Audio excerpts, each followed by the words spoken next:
Bonjour et bienvenue à cette entrevue de 5 minutes avec Madeleine Fortier de l'Association des auteurs des Laurentides.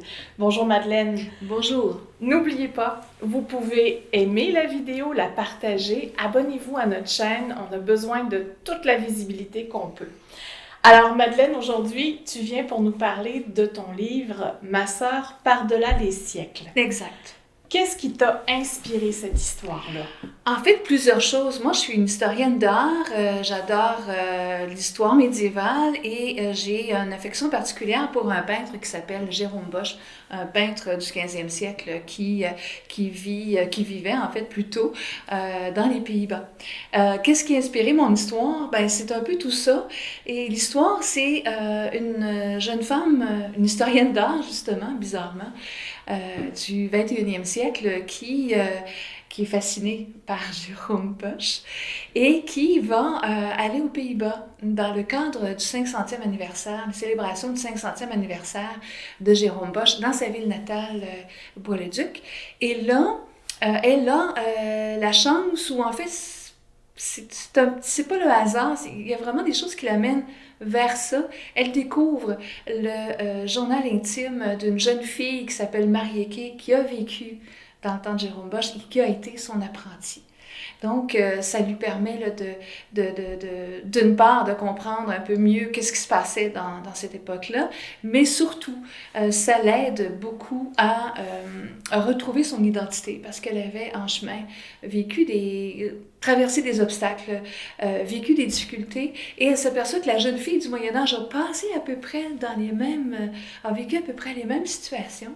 Alors, ça devient un peu comme si cette jeune femme-là, à travers les siècles, par-delà les siècles, à 500 ans de distance et par-delà les mers aussi, on pourrait même dire, c'est comme si elle lui avait tracé la voie pour que Marianne, de son côté, surmonte ses obstacles et retrouve sa propre identité. Donc, tu as dû faire beaucoup de recherches. Qu'est-ce que tu as le plus aimé dans tes découvertes? En fait, j'ai tout aimé parce que là, j'ai dû me replonger dans le Moyen-Âge.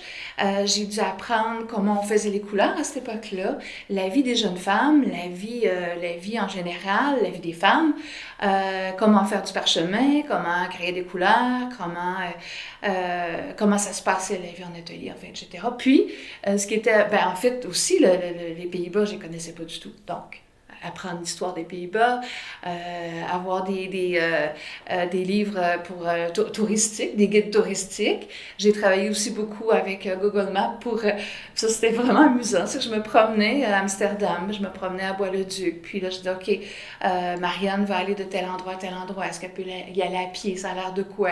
Donc d'écrire tout ça, puis parce que Google Maps nous permet non seulement de nous promener, mais aussi de voir les choses.